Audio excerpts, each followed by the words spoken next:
Hello everyone, guess who it is? It's me again, and I have this huge smile on my face. I have been preparing for my video today and just wanted to share about what happened at church yesterday and then some awesome stuff God gave me for you guys. But first of all, I realized that you guys are kind of like my little church, and it's like I feel every one of you. It's like I know you through the problems and stuff that's going on in your life, and to be able to give hope to people. So that's kind of what I had that. Oh, yeah, you guys are my church. Plus, I know that I have a shepherd's calling and anointing. People have told me that, but just my heart to know people's stories and just compassionate. And so it's just like I'm so grateful for my little church. All right, yes, okay. So I'm gonna try not to go all over the place, but first of all, I was really sad. I was supposed to have time with Elise this morning, but I did. I actually, this is like a huge praise. I slept really well. I'm gonna talk about that with the cancer stuff tomorrow, but the brownie, I have it down perfectly, but I woke up and just had a terrible tummy ache, and I was really nauseous, and that does happen to me sometimes early in the morning. So I am excited that I'll get to see her tomorrow, but I ended up having this time in the morning to prepare for what yes, and I got to go to Saturday service, and oh my gosh, the message was just like, oh, the pastor's talking about just the last hours of Jesus' life as we prepare for Easter, and it just like, oh my gosh, just, they used a Green Mile, one of the clips from that, just like people who are wrongly accused, and it just, yes, it just got me right there. Everybody was crying, of course, which is a good sign of a pastor's heart for people. Alright, so I just want to make sure. Okay, I don't forget. Okay, so yesterday, I'm on the prayer team, for Saturday evening services, and I was praying for this lady and got this picture, and then it's always happened when I'm like writing it down, like God gives me even more awesome stuff.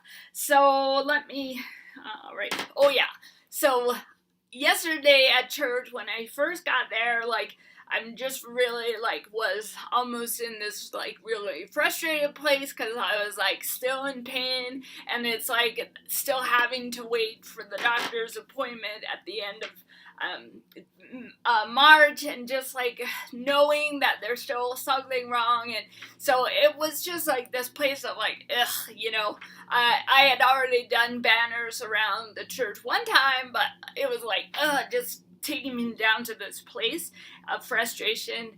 And then I was like, you know what, because the songs were awesome, and I was like, you know what, I just needed to do that. And every time I held the banner, like this breakthrough was happening of peace and joy. So that really took me to last night, and today I'm still feeling that joy. So yes, okay, all right, okay. So let me share the picture with you guys. Okay. Alright. Yes, so at first I saw, originally it was just God breathing fire on us, but then God gave me more that he was this eagle, and he was just breathing fire, kind of like those people that take gas in their mouth and light it, and the flame goes far. So that's what was happening, and just as he's breathing his fire, like it's just like it keeps knocking everyone down. As we're like laying on our backs, the fire is like consuming all the yucky dead stuff, just resting in his sweet presence. And then I see the sun is starting to come out, and this is great because I'm going to share this verse.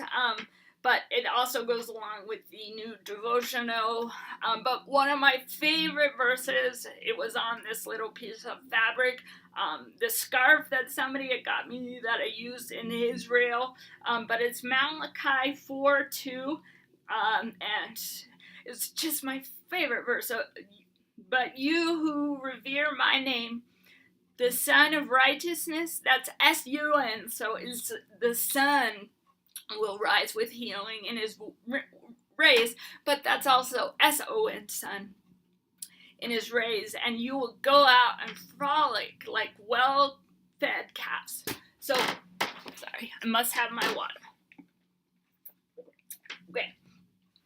So I see that we're laying on our backs, and the sun is coming out, and he is going and putting sod that has fresh, vibrant grass on it, so covering the black stuff.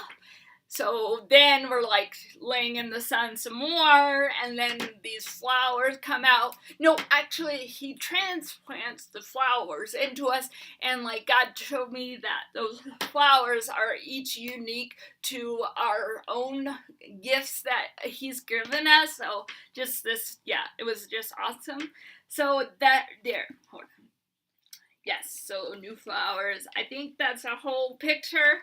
So I hope you guys are encouraged that, many of us are in this place of feeling like we're in the fire, but just have hope because it's not going to last forever, and that there is hope in that new life that he wants to bring to us. Okay. So, all right. So the song of the day, and it was sometimes I know the worship song right away, but I really had to search for this because God had given me that fire picture, and I was like, oh my gosh.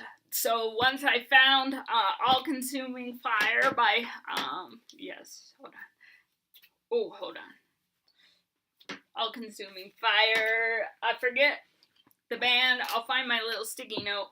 But anyways, after I heard that, I got goosebumps because I was like, oh my gosh, that's going to be perfect. So that is going to be the song of the day. Okay, I will be able to read this. Okay, so we are now on chapter 5, and I know I shared with you guys last time that I discovered that this place who wrote this, the woman who wrote this, is a part of healing ministry to people who have been trafficked. So when I was trying to filter the stories because talking about this prostitute and stuff, but I'm like, what am I doing? God gave me this, and now I know why they have these kinds of stories. So this chapter is Love Heals Across the World, branching into new territory. Okay. So here's a little poem at the beginning, and it's funny because the first line in it is about the verse I was just talking about. So it's called Coming Full Circle. The sun rises in the east as delicately as gray turns to lavender. She sweeps across the great wall in a single bound, then arches over pyramids, temples, and deserts. She stretches her arms over the ocean, peeks over the mountains, and graces the valleys as she dances with clouds over the prairie. She begins her dive toward evening on Pacific Island, dipping beneath an old volcanic hill. Her benediction blushes with unbridled joy. She slips past the west in faithfulness. The distance between here and there sometimes feels impossible to traverse. Healing through as a universal pilgrimage that we all long to make.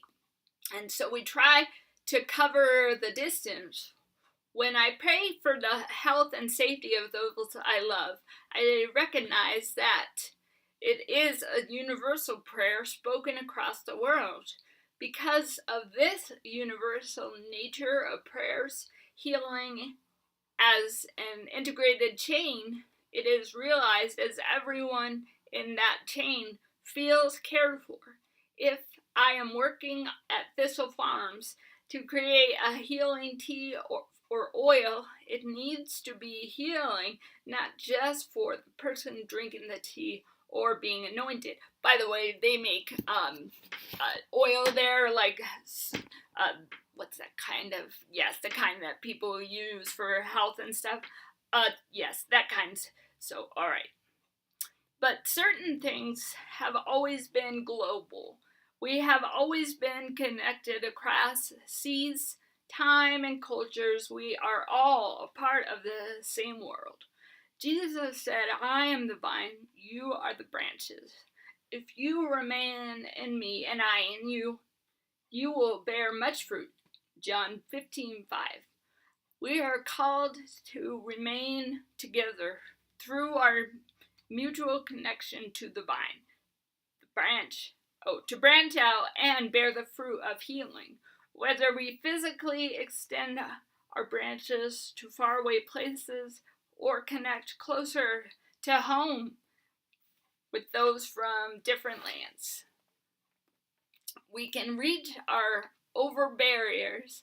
We can help bring God's healing love to the most broken corners of our world and of our own communities. For God, nothing is foreign.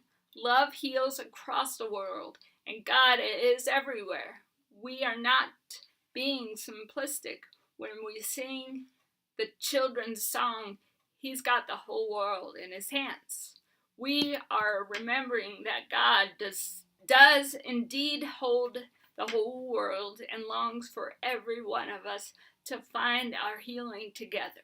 It is a universal truth that love is woven into the fabric of creation, and it is part of how all communities heal. I once heard a friend say that Jesus offers absolute healing and forgiveness for the whole world. That may be the simplest way of proclaiming that beautiful truth. He's got you and me, sister, in His hands. All right, you guys are all caught up. I hope you guys are encouraged, and I will talk when I have more to say, probably tomorrow.